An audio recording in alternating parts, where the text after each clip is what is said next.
sumamba, magpasalamat sa ating Panginoon. Tayo na kumanta, sumayaw sa saliw ng tugtugan, kay inang pagmasdarang nagkakaisa at sama-sama magkakapatid.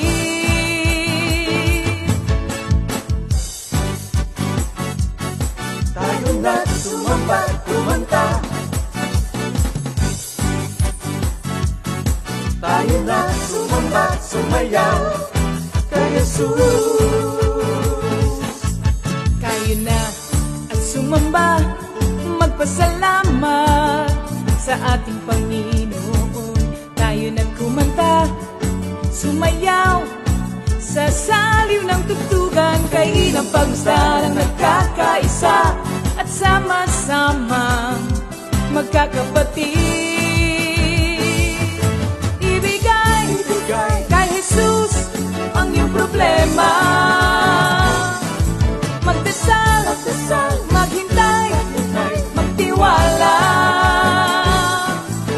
Sa oras ng pangangailangan, si Jesus ang katugunan. Si Jesus ang ating Panginoon, kailanman di Kanya iiwan. Si Jesus ang ating Panginoon, kasama sa lahat ng oras.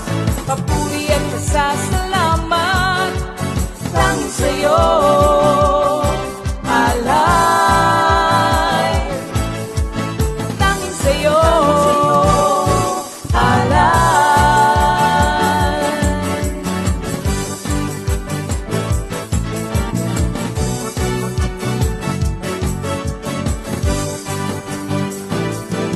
Si Jesus ang ating Panginoon, kailanman di Kanya iiwan. Si Jesus ang ating Panginoon, kasama sa lahat ng oras. Si Jesus ang ating Panginoon, kailanman di Kanya iiwan. Si Jesus ang ating Panginoon, kasama sa lahat ng oras.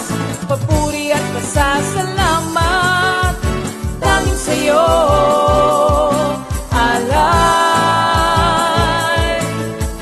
Tanging sa'yo, alay.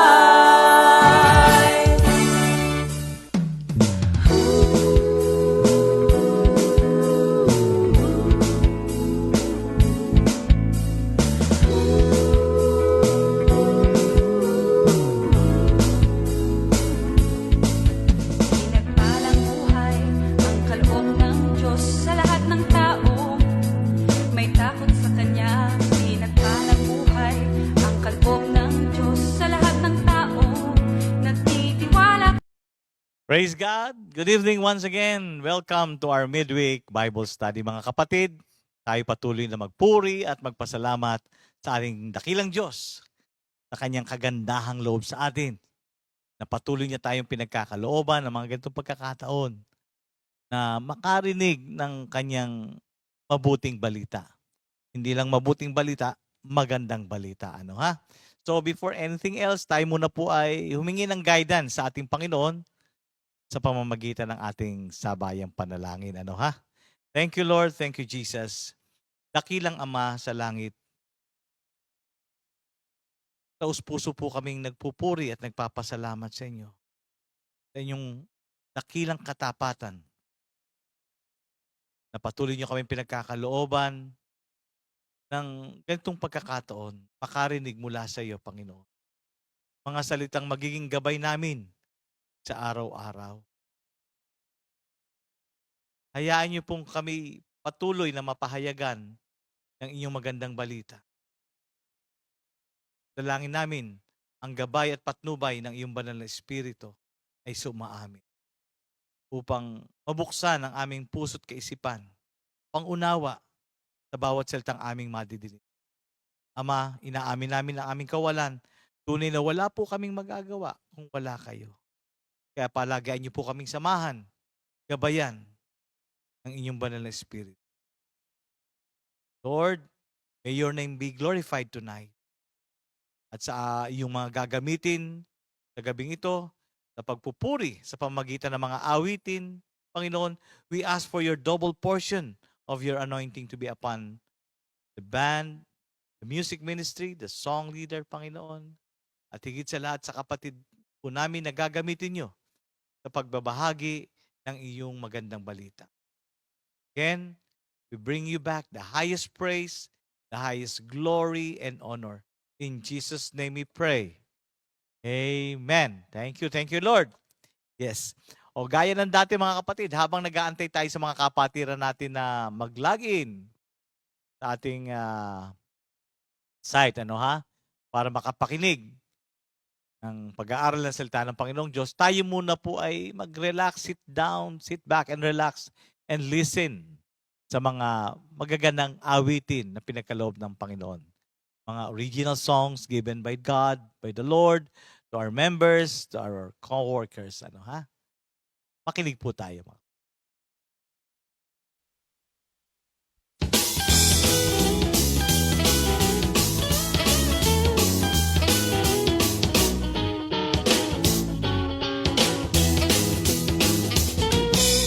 Great is thy faithfulness, O Lord my God.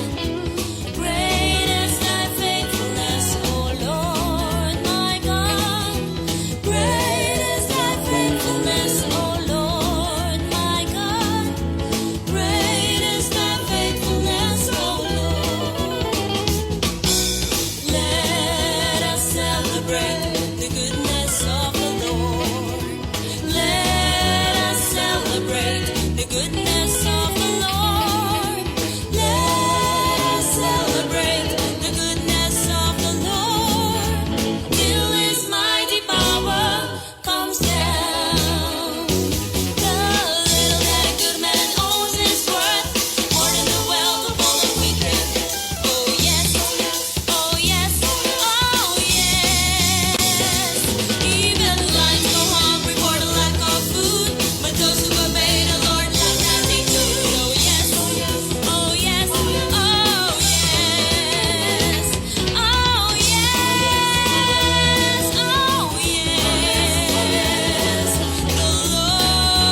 ng aking kasalanan.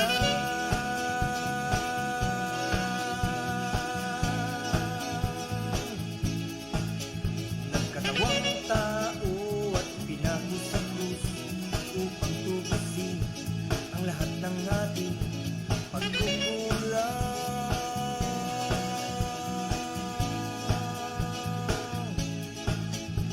Si Jesus ang tunay na bayani, bayani ng buhay ko. Namatay upang ako'y palayain, ikaw lang ang sasambahin ko.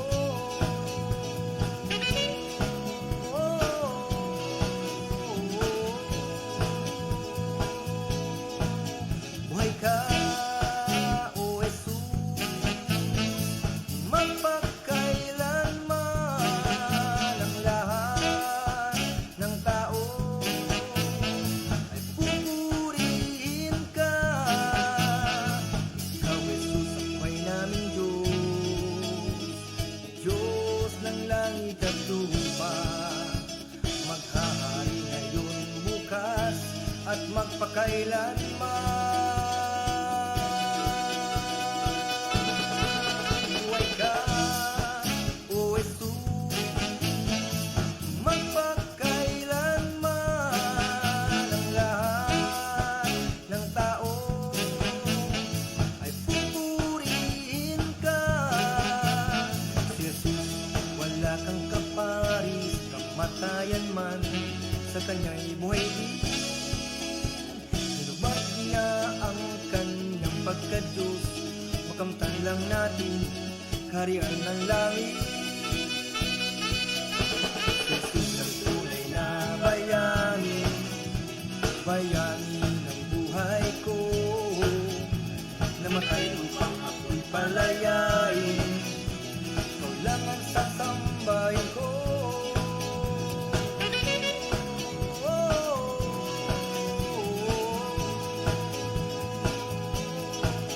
Buhay ka, O Jesus,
holy name.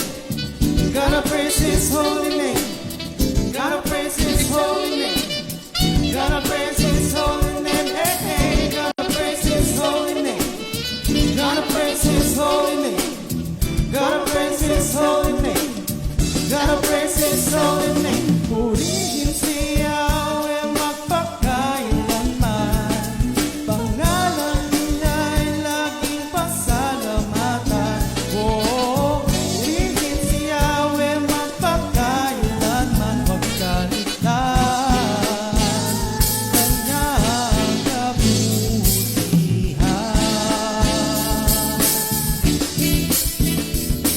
Purihin si Yahweh magpakailanman.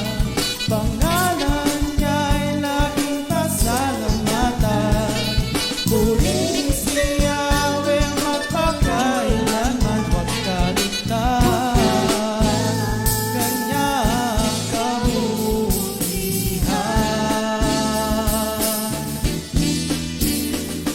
Praise the Lord, my soul. All my being, praise His holy name. Oh, praise the Lord, my soul, and do not forget how kind He is. Praise the Lord, my soul. All my being, praise His holy name. Oh, praise the Lord, my soul, and do not forget how kind He is.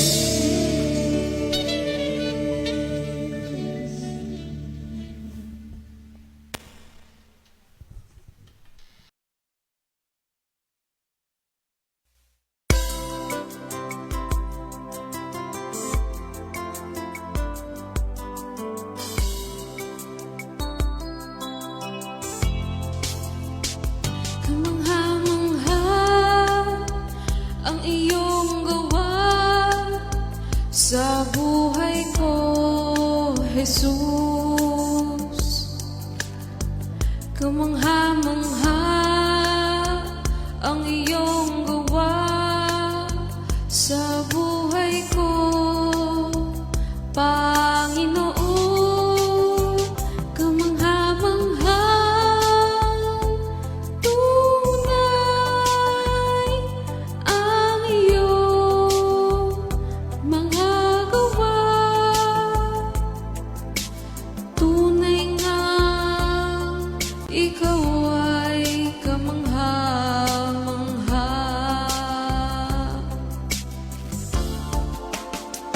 Kamangha-mangha ang iyong gawa sa buhay ko, Jesus. Kamangha-mangha ang iyong gawa sa buhay ko, Panginoon. Kamangha-mangha, tunay ang iyong mga gawa. Tunay nga ikaw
sa buhay mo ngayon dahil kay Kristo.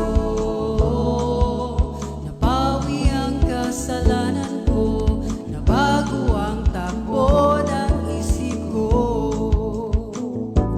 Dahil kay Kristo, nabawi ang kasalanan ko, nabago ang takbo ng isip ko. Nabago siya sa krus dahil sa tao. Namatay siya para sa'yo. Pag-ibig niya'y wagas, hindi kumukupas, kaya't purihin siya.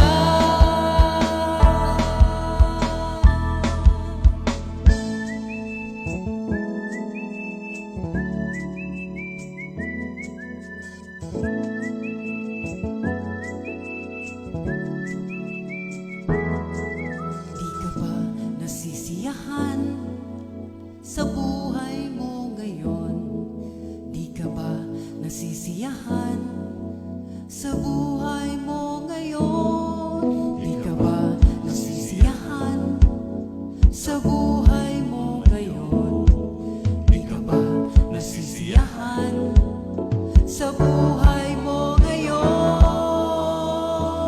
Dahil kay Kristo,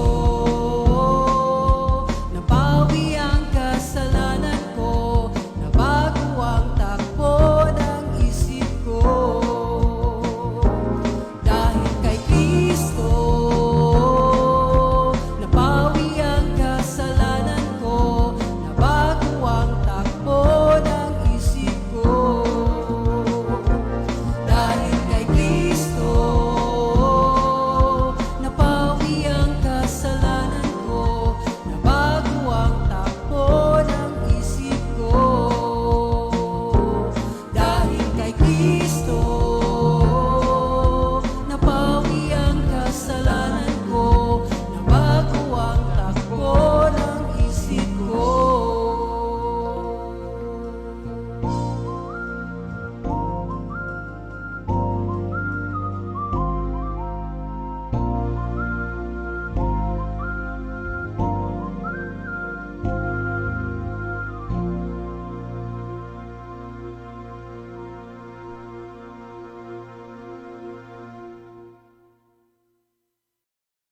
Yan, glory, glory to God. Salamat sa mga awitin, ano ha? So mga kapatid, patuloy po naming sinasabi sa atin lahat ang ating YouTube channel, ano ha? Buksan po natin yung Ad Comfy Media 4713 or Comfy Media. I-open po natin yan at dyan makikita natin ang ating mga activities of the past. Napakasarap gunitain. At naroon din po ang ating mga original songs, Comfy Music, no ha? Dakilang pagsamba. Nandiyan rin po ating mga activities at very fresh. Itong nakaraan linggo ito, nag-celebrate po ng anniversary ang ating Comfy Kabanatuan. Yan, kung hindi man po kayo nakasama, inyong panoorin at parang nakasama na rin po kayo. At napakaraming mga magandang patotoo that will encourage us, ano ha? Panoorin po natin yan, mga kapatid. And ang ating mga, hindi natin kakalimutan, ano ha? For today, ang ating mga kapatid na nagse-celebrate ng kanilang special day, their birthday, no? August 2, 2023. Okay, Sister Marisa Olaes. Uy, Sister Marisa, happy birthday, kapatid. Sister Gigi Fernandez, happy birthday, sis. And Sister Aileen Abanilla Isabela, happy birthday, kapatid. And of course, our Sister Nika Caramba, happy birthday, kapatid.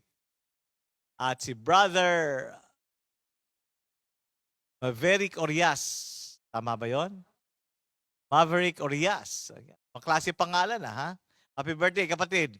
Sister Charlene Valdez. Happy birthday, sis.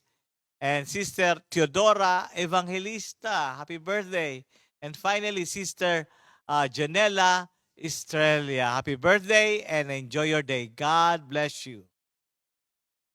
Mama Chet, take it away.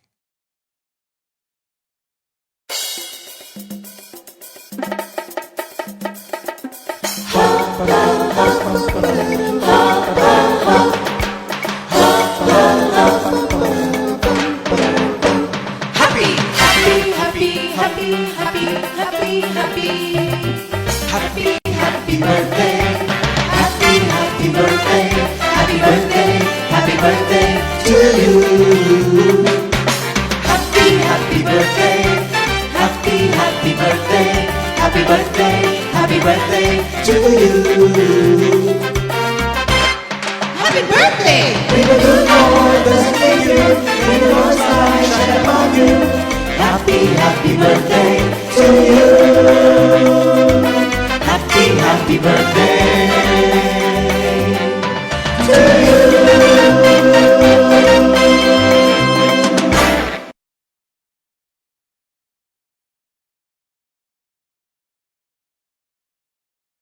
Happy birthday and enjoy your day. Thank you, Lord. So, the most awaited moment. Hindi awaited moment sa inyo, may problema po tayo bilang mga Kristiyano. Dadako na po tayo sa ating pagsamba sa ating Panginoon, of course. Ako, alam nyo, isa sa mga talagang, nung bago pa lang ako sa Panginoon, what inspires me or what keeps me go on attending the fellowship, alam nyo, yung kantahan. Talagang napakasarap umawit sa ating Panginoong Diyos. Hindi lang talagang hobby ko yung umawit, pero iba yung pag-awit sa ating Panginoon. Kasi singing, this invokes the presence of the Lord.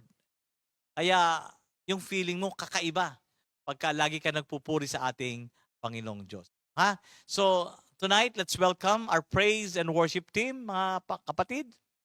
Tayo na pong ihanda. Tawagin na po natin yung ating mga kasama sa bahay para sama-sama tayong umawit at magpuri sa ating Panginoong Diyos. Let's welcome them. Hallelujah! Thank you, Lord! Welcome po sa ating praise and worship. Kaya ihanda na po natin ang ating mga puso't isipan upang tayo sumamba sa ating Panginoon. Amen. Hallelujah! Good day po mga kapatid. Welcome po sa ating praise and worship. Kaya samahan niyo po kami ngayon na magbigay papuri at pagsamba sa ating Panginoong Jesus. Hallelujah! For great is your love, reaching out to the heavens. Your faithfulness reaches to the skies. Be exalted, O God above the heavens. Let your glory be over all the earth. Praise you, Lord Hallelujah! Jesus. Thank you, Lord! Palakpakan natin ang Panginoon. Praise you, Jesus! Thank you, Lord! Sige po, awit tayo sa Panginoon.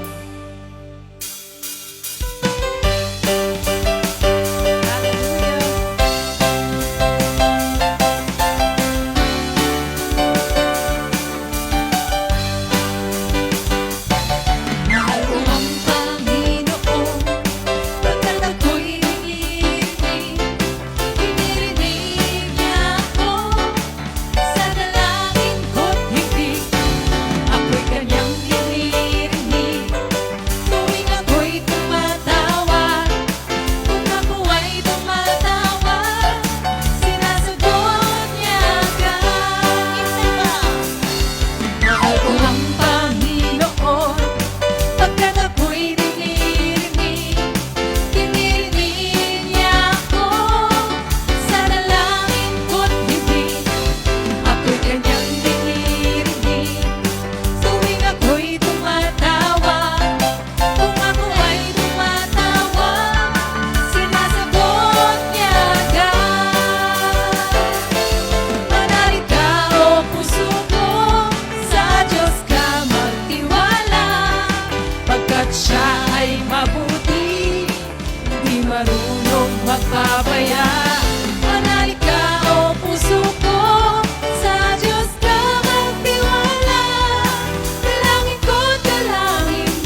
magpabaya.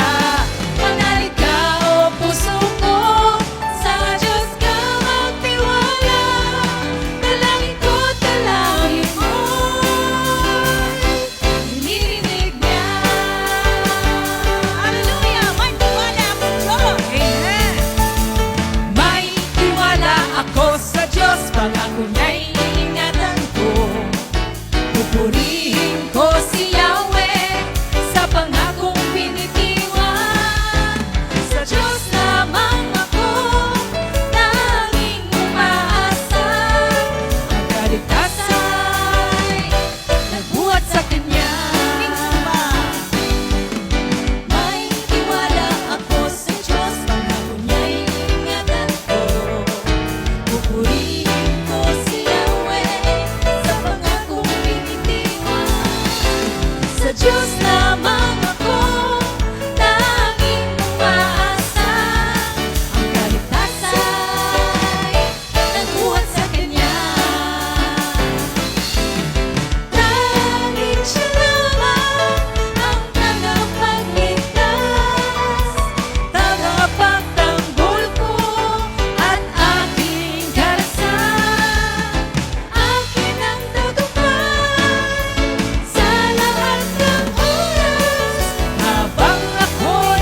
Pagkat alam kong nariyan ka, pag-alala'y nawawala. O Panginoong Jesus, dakila ka. Dakila ka, O Jesus, sambahin ang pangalan mo, kabutihay hahayag sa buong mundo. Wala nang hahanapin pa, tanging sa'yo lamang umaasa, O Jesus. Sambahin ka, dakila ka, O Jesus, sambahin ang pangalan mo, kabutihay hahayag sa buong mundo. Wala nang hahanapin pa, tanging sa'yo lamang umaasa, O Jesus, sambahin ka.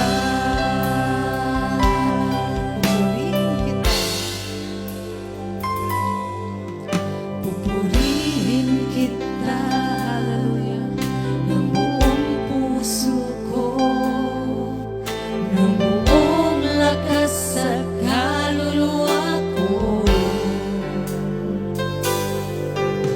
Itataas na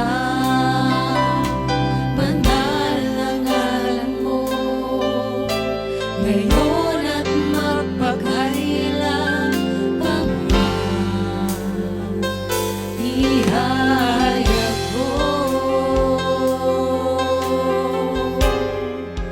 kabutihan mo, Jesus.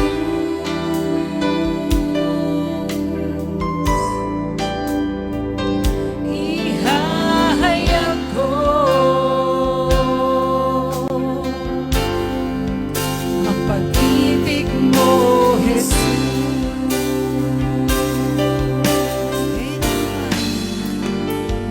Kailanman di ka nagmula, kailanman di mo pinabayaan. O kay buti mo, Jesus, dakilain ka, pupurihin kita. Kailanman, kailanman di ka nagmula, kailanman di mo pinabayaan. O kay buti mo, Jesus, dakilain ka, pupurihin kita. Kailanman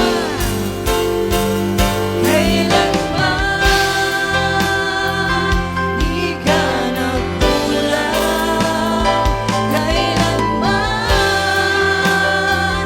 di mo pinabayaan. O kay buti mo, Jesus, dakilain ka, pupurihin kita. Aking Panginoon,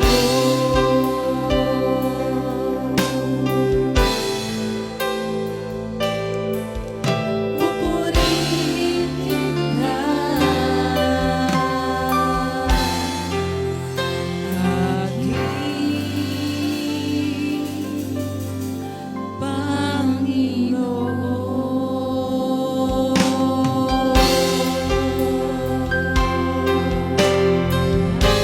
Thank you, Lord. Thank you, Jesus. Praise God. Palakpakan po natin ang Panginoon. Hallelujah. Thank you, Lord.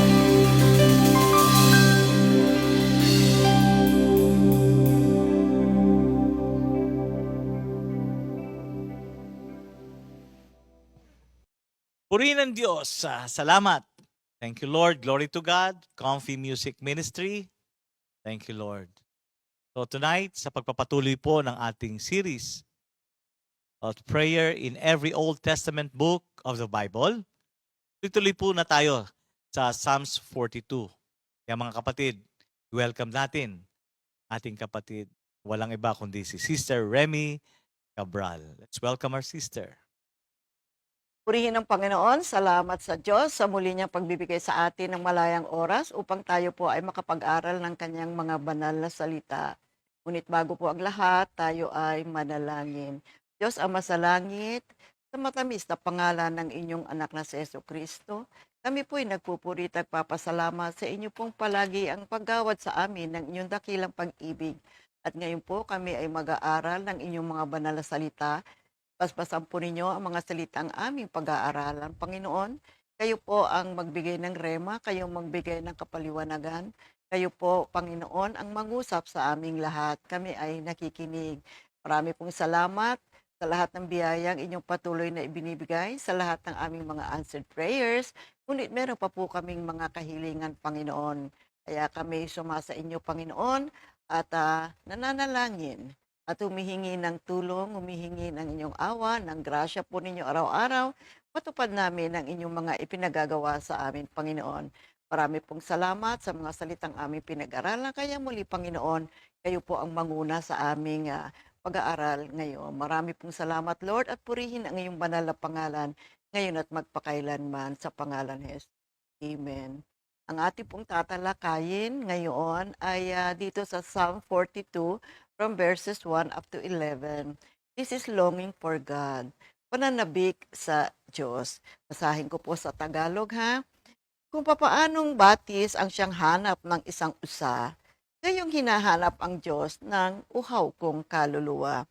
Nananabik ako sa Diyos na buhay, walang iba. Kailan kaya maaring sa presensya mo'y sumamba? Araw-gabi tumataghoy, gabit araw tumatangis, ngunit tanging pagkain ko'y mga luha sa paghibig. Itong mga kaaway ko, sa tuwin ay yaong sambit, nasaan ba ang iyong Diyos, hindi namin namamasib.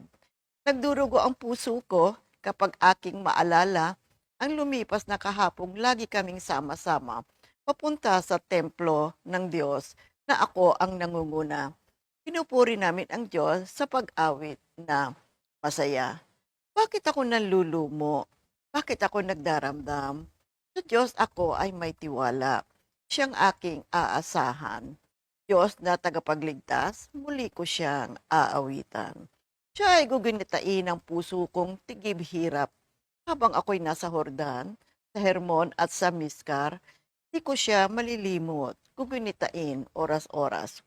Ang dagat na kalaliman pakinggan at umuugong at doon ay maririnig lagaslas ng mga talon.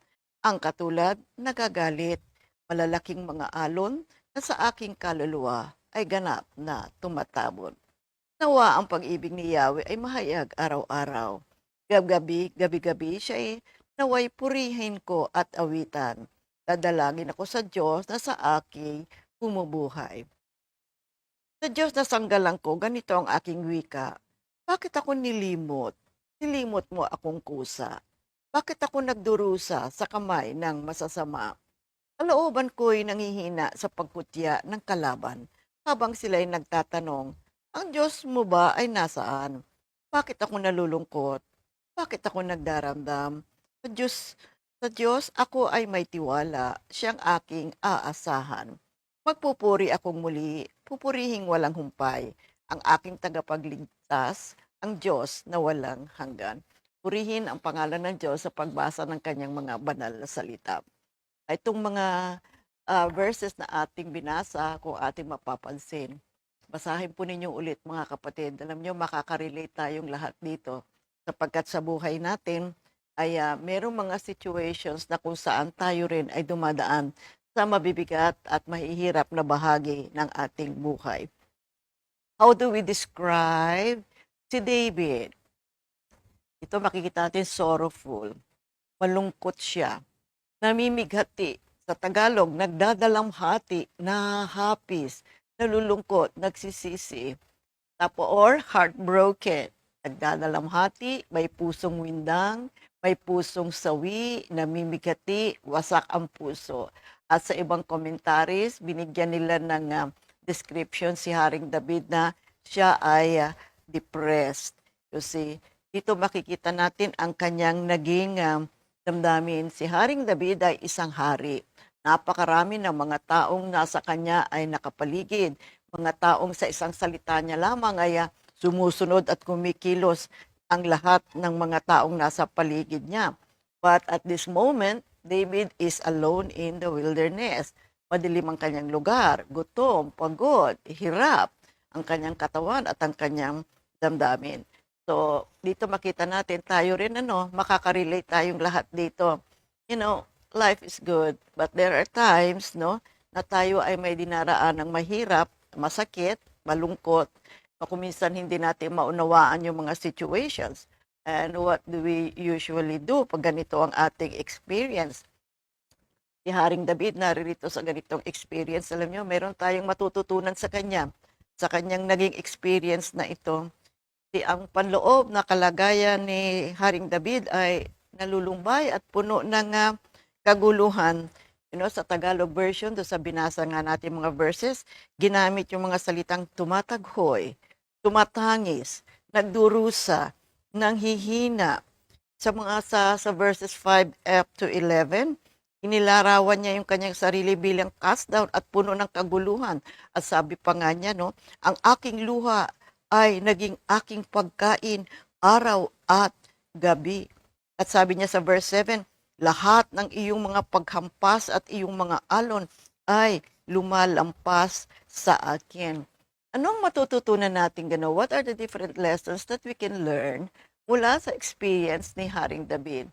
So unang-una, God has instilled in every human being a longing for Him, ang pagnanasa para sa ating Diyos. Sa English version nga, yung Psalm 42, 1-3, as a deer longs for a stream of cool water, so I long for you, O God.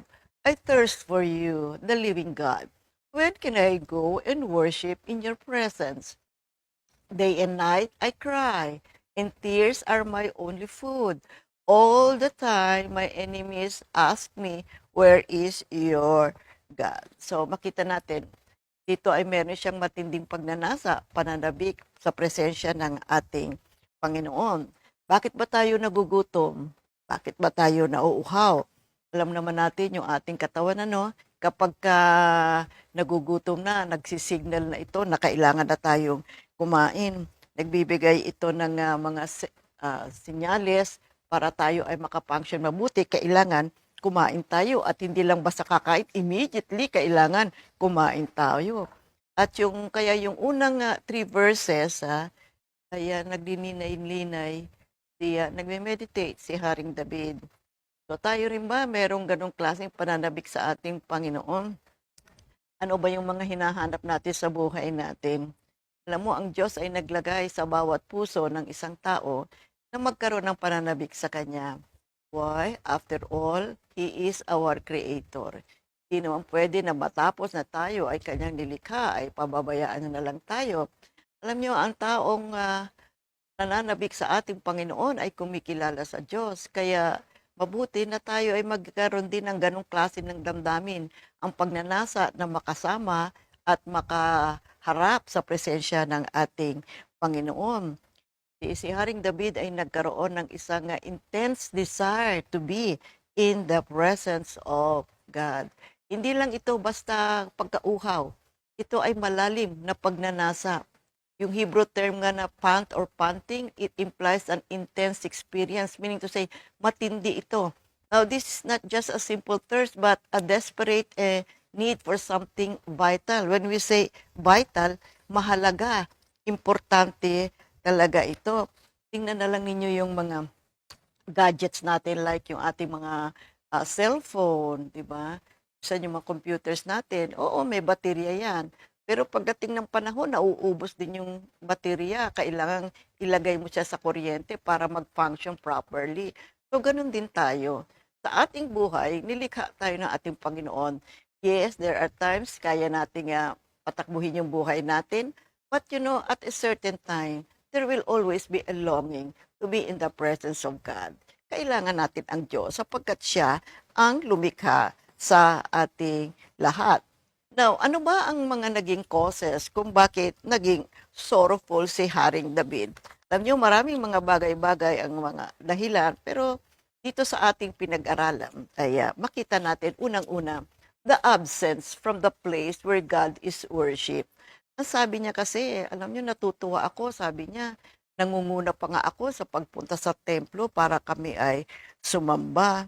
Sabi niya, yung Psalm 42 verse 4, nagdurugo ang puso ko kapag aking maalala ang lumipas na kahapong lagi kaming sama-sama papunta sa templong ng Diyos na ako ang nangunguna. Pinupuri namin ang Diyos sa pag-awit na masaya. So dito makikita natin si Haring David, he misses how it used to be when he worshiped in the temple with the other believers. So dito makita natin na nakita niya ang katapatan ng Diyos sa kanyang buhay, lalo na sa mga taong sa kanya ay sumasamba. No, worshiping God is a joy. So kapag ka nawala sa iyo ang sa presensya ng Panginoon at ang pagsamba, alam niyo, nagkakaroon talaga ng negative effect yan sa buhay natin. Kaya napakabuti at napakaganda na tayo ay laging sumasamba at lagi tayong nasa presensya ng ating Panginoon. Tapos sabi pa niya na, ako pa nga ang nangunguna kapag punta sa templo, nag-aawitan at napakagalak ng aming mga damdamin. Kaya ang gusto niya ay maramdaman niya itong muli dahil siya ay ngayon ay nasa wilderness. At alam naman natin na si Absalom kasi ay nagrebelde sa kanya. Anak niya ito pero gusto siyang patayin. Kaya siya ay tumakbo at siya ay nagtago. At dito isinulat nga niya ito, you see, at hindi maganda ang kanyang kalalagayan. Mag-isa siya, andun yung kanyang hirap ng kanyang katawan at pati na ang kanyang damdamin. Kaya ang nakita niya rito is mahalaga ang maging nasa presensya ng ating Panginoon. Naalala niya tuloy yung panahon na sila ay umaawit at pumupunta sa templo at doon ay sumasamba.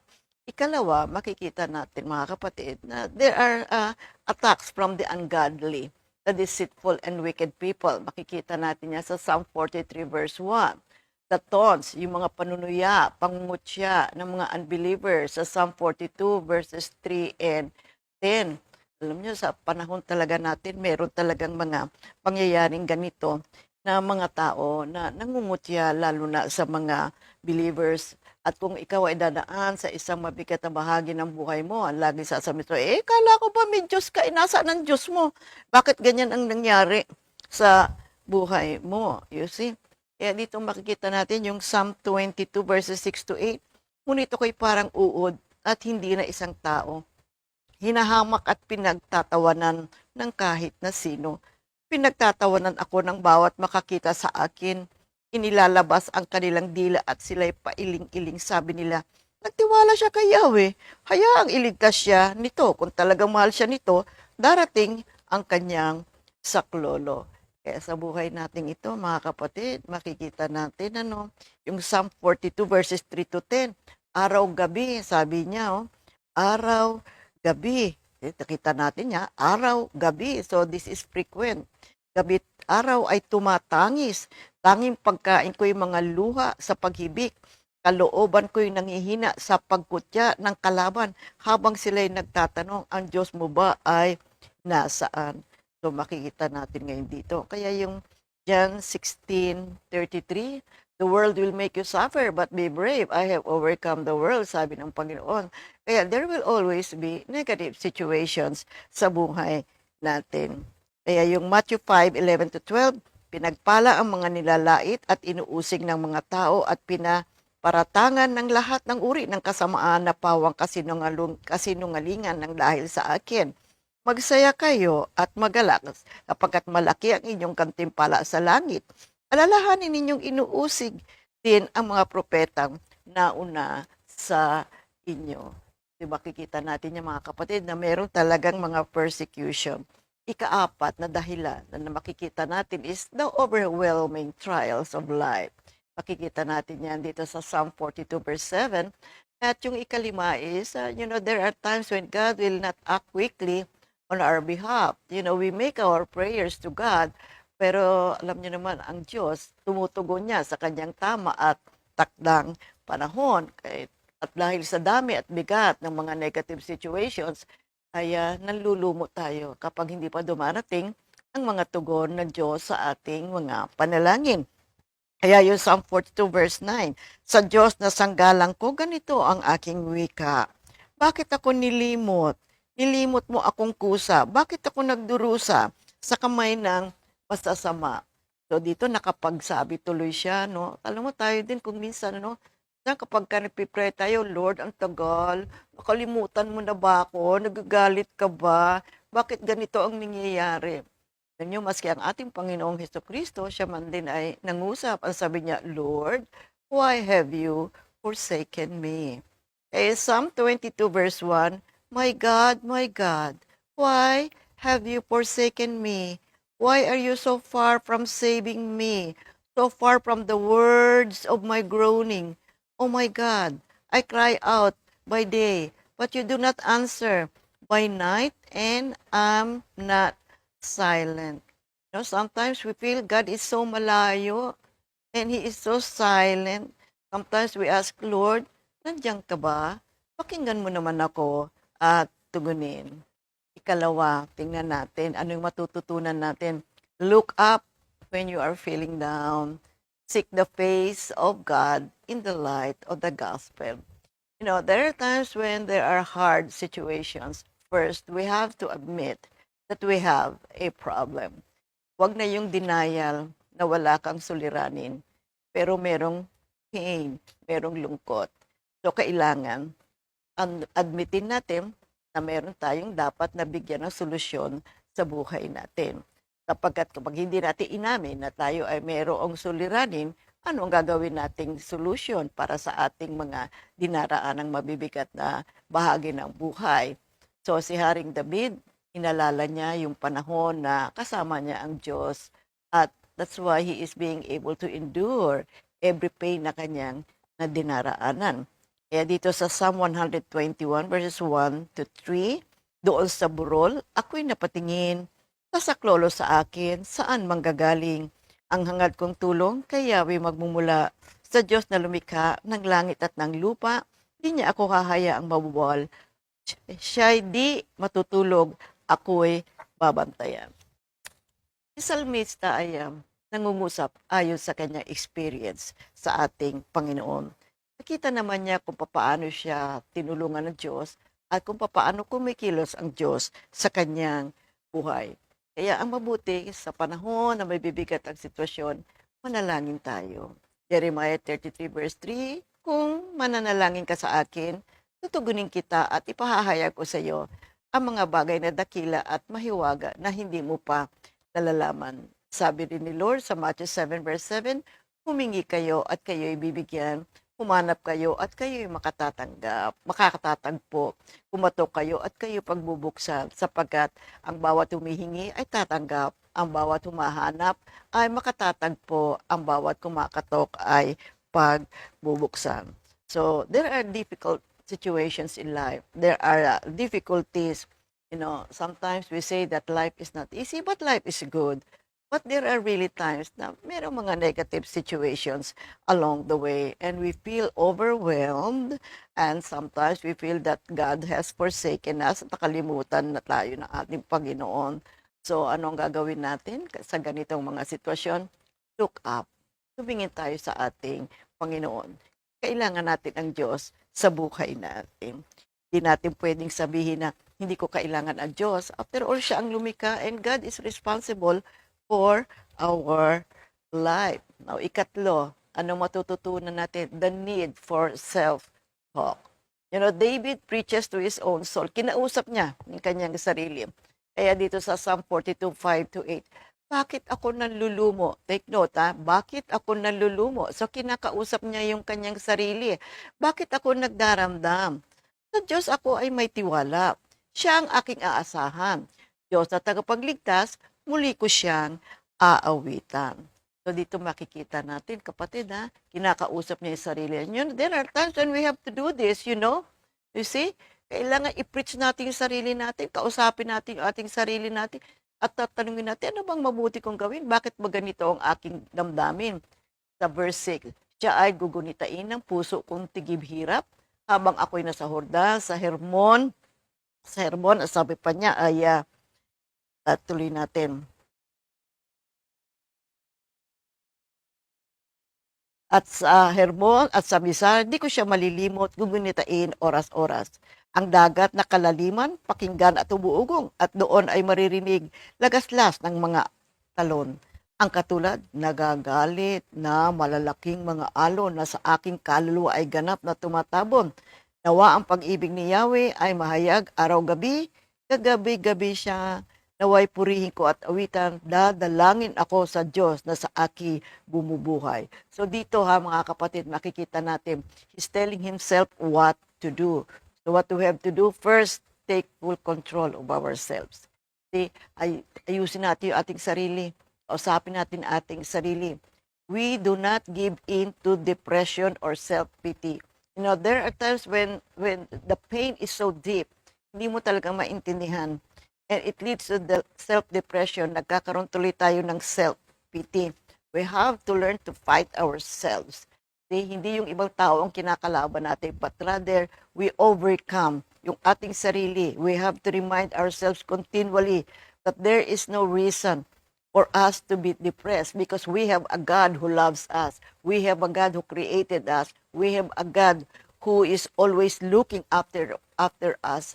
Sabi nga dito sa 1 Corinthians 10:13, we can go to the next frame. You see, wala pang pagsubok na dumating sa inyo na hindi nararanasan ng ibang tao. Tapat ang Diyos at hindi niya ipahihintulot na kayo'y subukin ng higit sa inyong makakaya. Sa halip, pagdating ng pagsubok, bibigyan niya kayo ng lakas upang makayanan ito at ng paraan upang malampasan ito. So ito makita natin kapatid, ito ay napakaganda na. Now we have to look at this 1 Corinthians 10:13. Take note, walang ibibigay sa iyo ang Diyos na hindi mo makakaya. At kapag ikaw ay dumating sa mga pagsubok, bibigyan ka niya ng lakas. He Himself will give you the power, the energy na ma-overcome mo ito. So David himself, paano niya kinomfort yung kanyang sarili? He corrected himself for his anxiety. Ito yung sinasabi ko that we have to face our problem. Na meron ka talagang situation sa buhay mo. So ganito ang ginawa niya. Nakita niya ngayon yung kanyang pangangailangan. So he reminded himself of his faith and hope. Naranasan niya ng kagandahang loob ng ating Panginoon at ang pag-ibig ng Diyos. So pinaalalahanan niya. So dito makikita natin na tayo man ay dumadating sa panahon na, Lord, bakit? Ano nangyari? Ang hirap nito Ano bang nagawa ko? Why is this happening to me? Why me, Lord? We have to go back sa nakaraan na tayo ay tinulungan ng ating Panginoon. Na tayo ang kanyang pag-ibig ay sumasa atin. Kaya let us remind of ourselves of God's love at tayo ay umasa sa Kanya. Remind ourselves that God will always be there to help us. Kaya sabi nga niya, Psalm 42, 5-6, and then verse 8, ba't ako nanlulumo? Ba't ako nagdaramdam? Sa Diyos, ako ay may tiwala. Siyang aking aasahan. Siya ay gugunitain ng puso kong tigib-hirap. Take note, ang sabi niya, tigib-hirap. So, talagang cast down ang kanyang damdamin. Habang ako'y nasa Hordan, sa Hermon at sa Mizar, di ko siya malilimot. Gugunitain oras-oras, nawa ang pag-ibig ni Yahweh ay mahayag araw-araw. Gabi-gabi siya naway pupurihin ko at aawitan, dadalangin ako sa Diyos na sa akin bumubuhay. So dito makita natin ano ang naging solusyon ni Haring David. So inalala niya ang kagandahang loob ng Diyos at siya ay aawit at dadalangin lagi sa ating Panginoon. So dito makita natin napakagandang paalala ito para sa ating lahat. Maraming mga tao ang dumadaan sa mga mabibigat na bahagi ng kanilang buhay. Talagang meron at talagang napakahirap. Meron talagang mga taong ganoon. Nalulumo na, nadidepress na sila.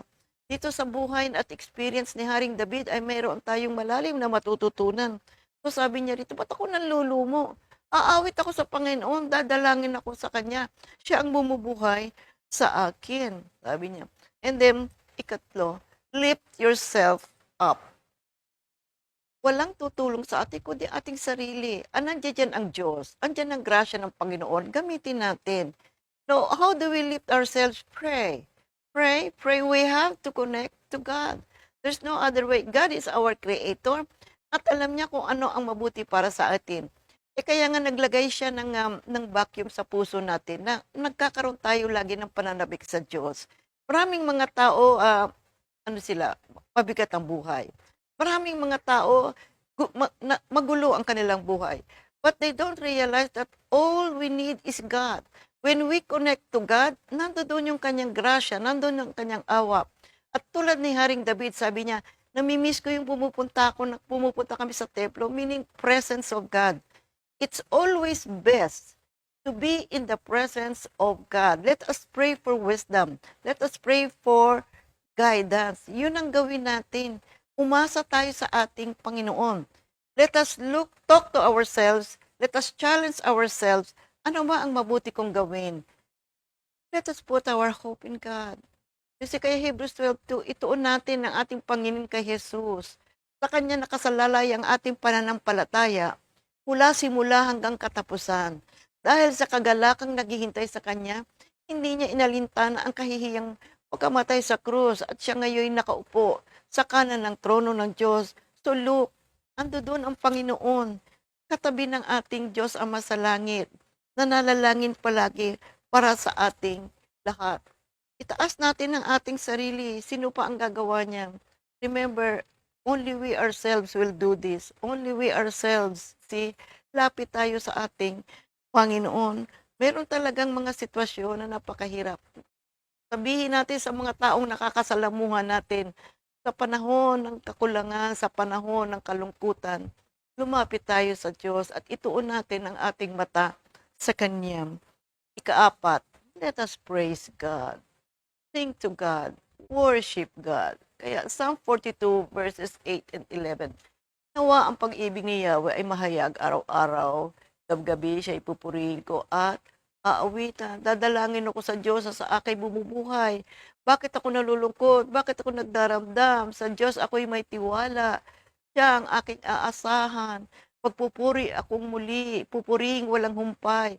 Ang aking tagapagligtas. Ang Diyos na walang hanggan. So ito ang mabuti nating gawin mga kapatid.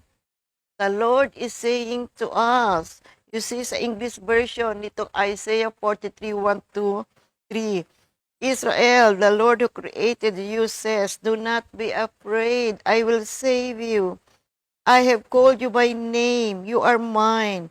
When you pass through deep waters, I will be with you. Your troubles will not overwhelm you. When you pass through fire, you will not be burned. The hard trials that come will not hurt you.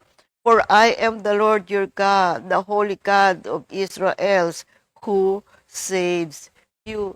Ito po ay pangako ng Diyos. Tagalog, basahin natin. Ha? Pangako ng Diyos. Israel, ito ang sinasabi ni Yahweh na lumikha sa iyo. Huwag kang matatakot, sapagkat ililigtas kita. Tinawag kita sa iyong pangalan, ikaw ay akin. Kapag dumaan ka sa malalim na tubig, sasamahan kita. Tumawid ka man sa mga ilog, hindi ka malulunod. Dumaan ka man sa apoy, hindi ka masusunog, hindi ka matutupo. Sapagkat ako si Yahweh na iyong Diyos, ang banal na Diyos na Israel, na iyong tagapagligtas. You know, to get through the turmoil or the different hard situations in life, we need God. Kailangan talaga natin ng ating Panginoon, maunawaan nawa lahat ng maraming mga tao ang ating pangangailangan sa ating Diyos. At tulad ni Haring David, hindi lang basta pagkauhaw, kundi something very vital para sa Kanya na to be in the presence of God. God will always help us go through the hardships in life. We just have to remind ourselves of this great truth na ang Diyos ay mabuti, ang Diyos ay matapat, ang Diyos ay pag-ibig, ang Diyos ay kumakalinga sa atin. Sa panahon pa lamang na tayo ay Kanyang nilikha, ay nandoon na ang Kanyang pagkalinga para sa ating lahat. Alam ng Diyos ang magaganap sa buhay natin habang tayo ay nandirito sa mundong ito. And God will never lie. Ang Kanyang mga banal na salita ay may katuparan. Kapag sinabi niyang isang bagay, mabuting ito'y ating paniwalaan at ating panghawakan. Ilagay natin ang ating pananampalataya sa ating Panginoon. Purihin natin ang Diyos. Sambahin natin ang ating Diyos.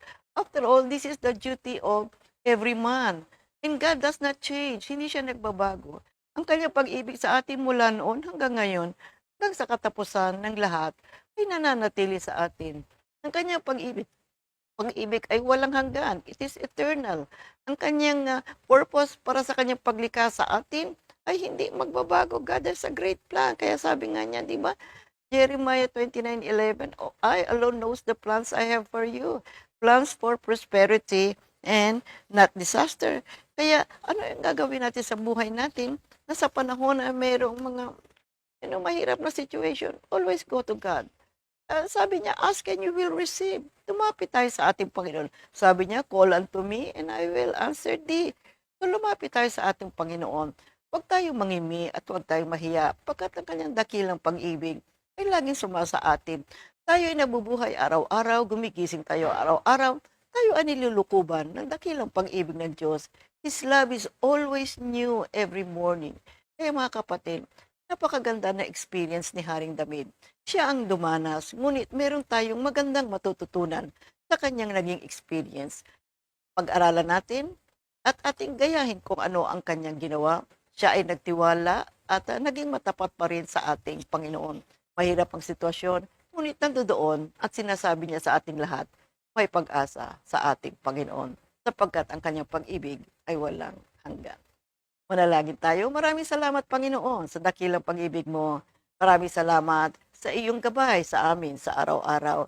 Maraming salamat po at naririyan ka palagi at meron kaming natatawagan sa panahon ng aming kababaan. When we are feeling low, when we are feeling cast down, and we are in a turmoil, thank you, God, because you are an ever-present God. Lagi kang nakatingin sa amin at alam mo lahat ang nagaganap sa buhay namin. Kaya to, kung minsan kami nagtataka o nagtatanong bakit nangyayari ito, ngunit nagtitiwala kami, Panginoon. Kaya't kami patuloy na magpupuri, patuloy na sasamba sa iyong dakilang pangalan. In Jesus' name we pray. Amen. God bless everyone. 2 Timothy 2:2. Hallelujah. 2 Timothy 2:2. Praise the Lord. 2 Timothy 2:2. You and me, let us proclaim the gospel. 2 Timothy 2:2.